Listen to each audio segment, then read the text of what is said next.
Today, on How It's Made. Wood-burning stoves. We're getting all fired up to bring you this story. Orthoses. Brace yourself for an inside look at these limb supports. Ballet slippers. The whole song and dance. And buses. We'll check out every stop on the production line.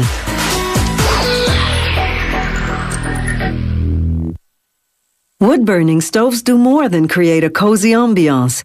They're also powerful enough to heat an entire house. More and more people are installing a wood stove as an additional heat source in their home. It's economical, and the new low-emission models are more environmentally friendly.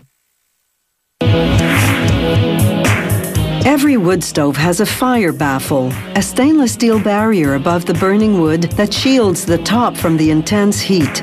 The baffle also slows down the smoke exiting by the chimney, which reduces the upward draft that the rising heat creates. Production begins with large steel sheets that are 8 millimeters thick. A computer-guided laser cuts out pieces that workers will shape into the various parts of the stove. The laser slices through the metal quickly and with extreme precision. And because it cuts with intense light rather than punching force, the pieces have neat, smooth edges. Workers use a strong magnet to lift and transfer the pieces to the next production area. The largest piece becomes the surround, the part that forms the sides and back of the wood stove. Workers use a machine called a press brake to shape it. A computer guides this large hydraulic press to bend the flat steel in exactly the right spots.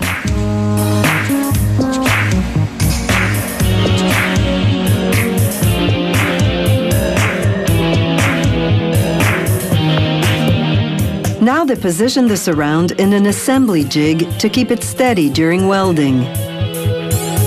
After welding the front of the stove to the surround, they weld the air intake, which allows oxygen to enter the stove and feed the fire. Next, they weld the top, the fire baffle, and air channels near the top, which are also designed to feed the fire with oxygen. The quality of welding in a wood stove is critical because the joints have to be able to withstand extreme heat. Now they weld the bottom of the stove. It has a hole in the middle through which you sweep the embers to an ash pan below. Now they weld the flue collar, the steel ring that attaches the stove to the flue pipe that leads to the chimney.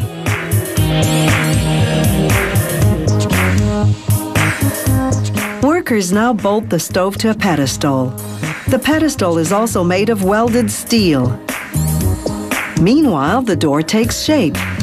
They glue a fiberglass rope to the perimeter of the door frame using a silicone-based glue that's resistant to extreme temperatures. This cord prevents air from seeping in through the door and fueling the fire out of control. After installing the locking door handle, they weld the door hinges.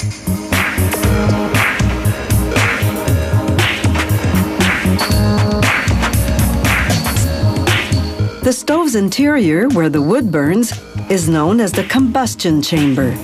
They line it with bricks to protect the walls from warping in the intense heat. Bricks do deteriorate over time, but it's easy to replace them. The last steel part they install is the cap for the ash pan. Now, an automated conveyor transfers the stove to the paint station, where a robotic arm sprays on a coat of heat-resistant paint.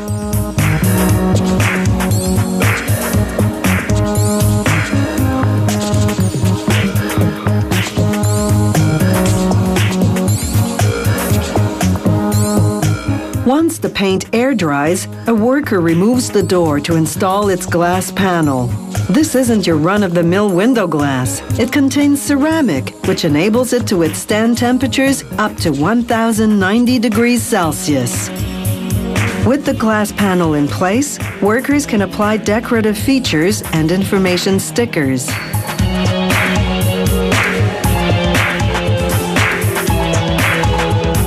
Then they put the door back on and lock it shut. They rivet on the company logo.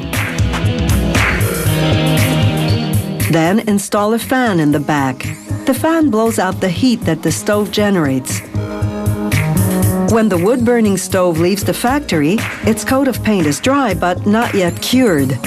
The heat cures it when you fire up your stove for the first time.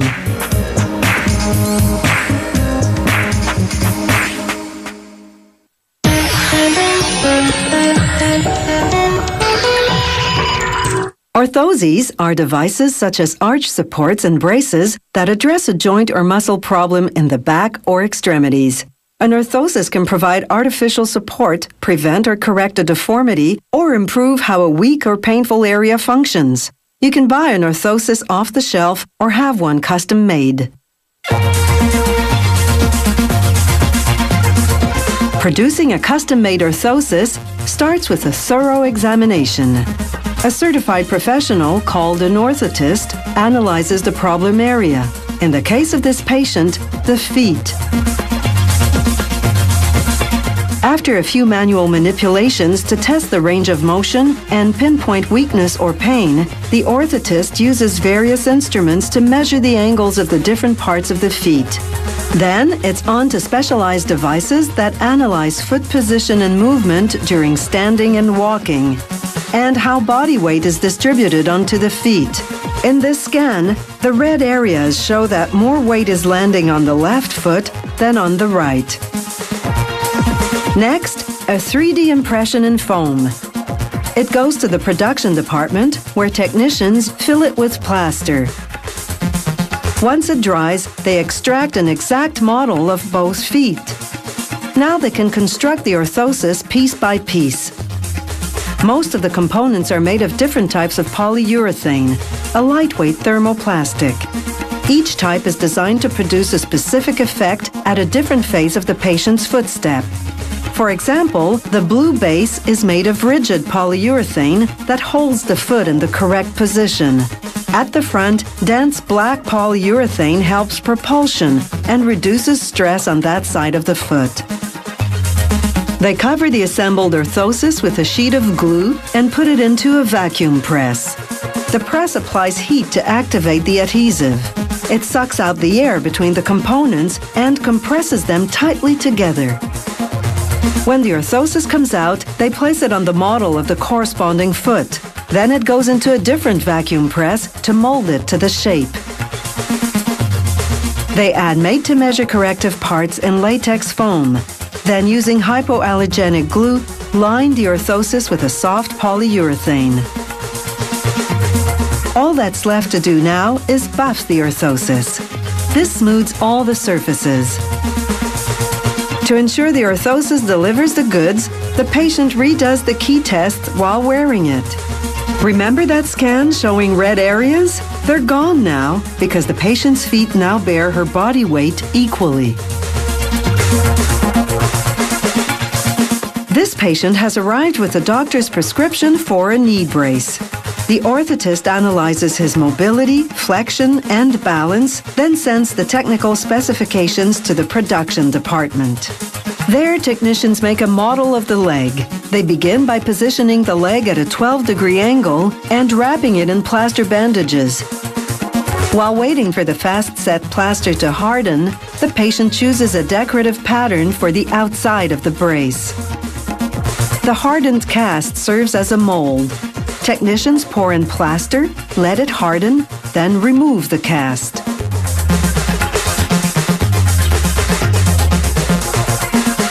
After smoothing the surface, they draw technical markings, then install the lightweight aluminum joints that'll enable the orthosis to bend. Now they run a sheet of plastic through an oven. This is high-memory plastic, meaning that when you form it, it remembers the shape and maintains it. The design the patient chose comes printed on transfer paper. They use a laser thermometer to ensure the plastic is at the perfect temperature for the pigments to penetrate properly. They carefully position the hot decorative plastic on the model. Using a vacuum bag, they remove the air and press the plastic on tightly. The plastic sets in about 2 minutes, maintaining the form. They cut the required shape, line the inside, and sand the edges smooth. Finally, they attach straps to fasten the orthoses to the leg. The orthotist checks the fit on the patient, then runs various tests to make sure the orthosis is doing exactly what it's designed to do.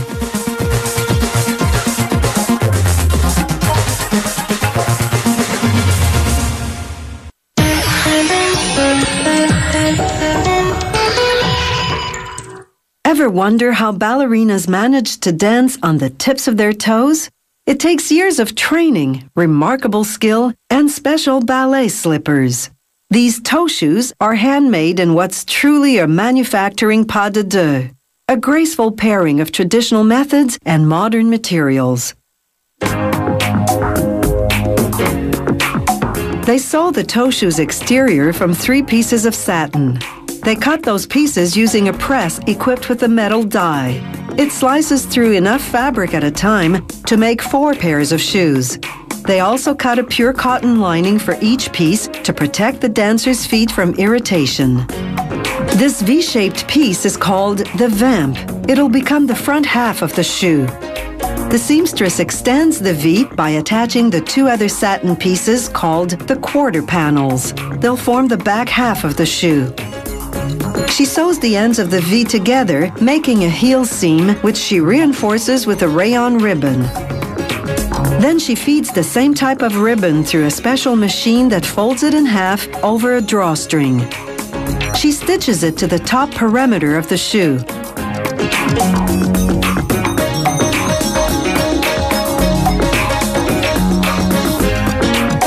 This encased drawstring will enable the dancer to pull the shoe tightly around her foot.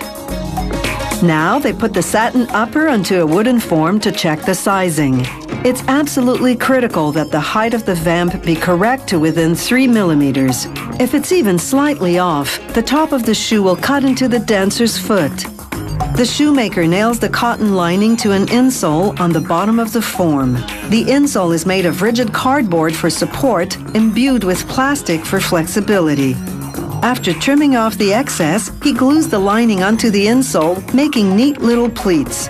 Once the glue dries, he removes the nail and trims the excess pleating to eliminate any bumps that would irritate the foot. Now they sculpt the toe box, the hard encasing inside the tip of the shoe. It's made of papier-mâché, only instead of paper and paste, they use fabric and paste. Then they soften up a piece of resin-coated cotton in water and apply it on top.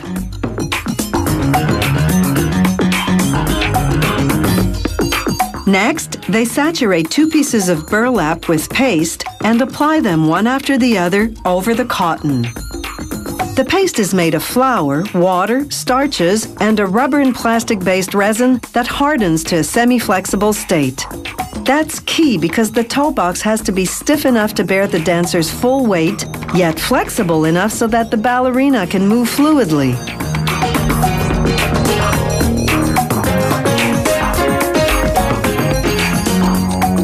Now the final layer of fabric, a piece of pure cotton. They wrap the toe box in plastic wrap to keep the hammer clean as they square off the front, creating what's known as the platform. Then they press the toe box onto a piece of marble to make it completely flat. They verify that the platform is perfectly square. If not, the ballerina will topple over. After letting the toe box dry for 24 hours, they glue the lining over it with contact cement. They trim off the excess, then glue the satin over the lining, forming delicate pleats. They use lighter glue this time because contact cement would stain the fabric. They apply a foam filler to even out the shoe's underside, then coat it with high-strength vinyl glue. They apply the same glue to a sole, then leave both to air dry. 24 hours later, they put them on a heater set to 93 degrees Celsius. This reactivates the dried glue in about half a minute.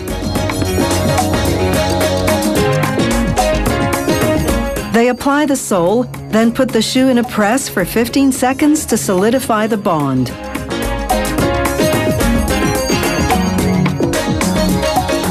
Now they can remove the shoe from the form. The sole is made of suede, a material that has just the right amount of grip. It's non-slip, yet still enables the dancer to glide smoothly across the floor. The last step is to glue in a white suede sock liner. It cushions the ballerina's foot and keeps it from slipping forward when she's dancing on her toes.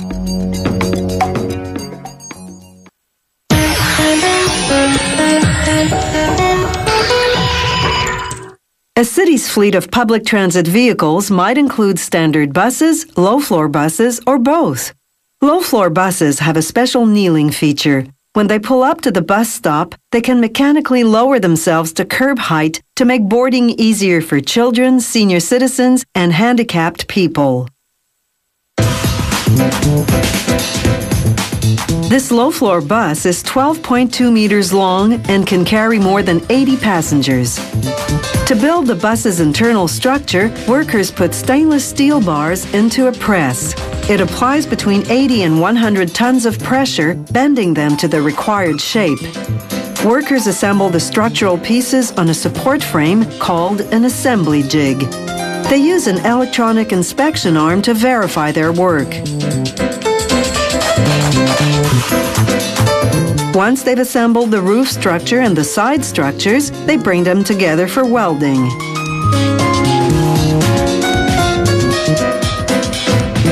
Everything goes on a rotating jig. It turns like a giant rotisserie, giving workers easy access to whatever part of the bus they need to weld.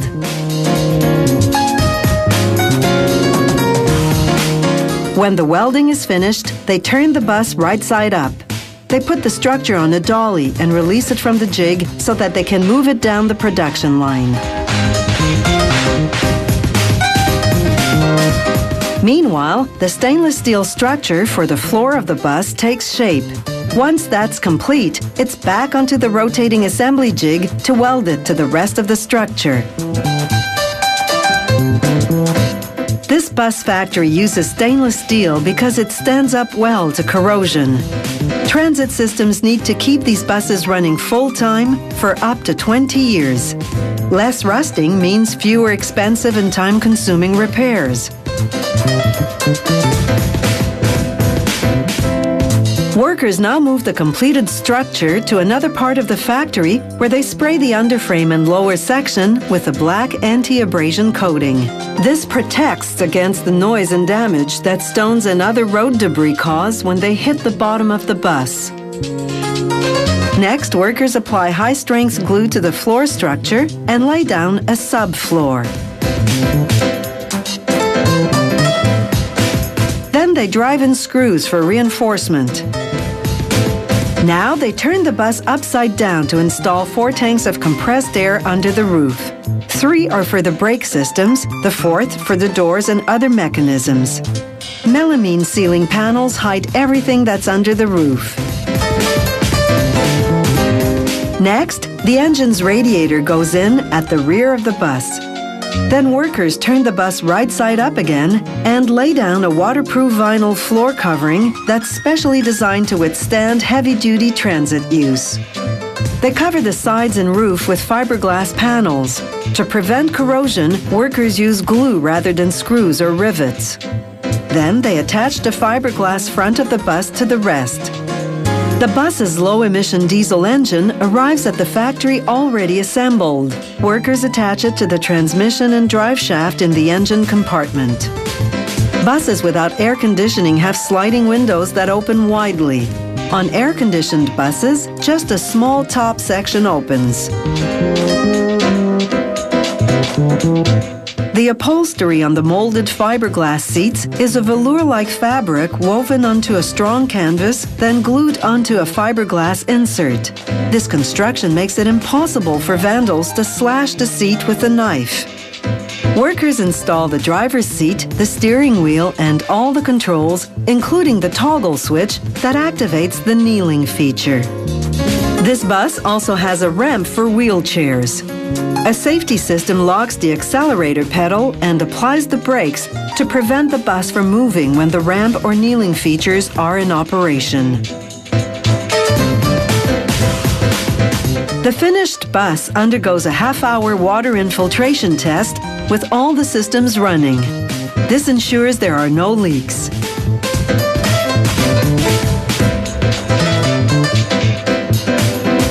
At every phase of production, the factory does a quality control inspection, checking everything from mechanical safety to finishings, right down to the tiniest of details.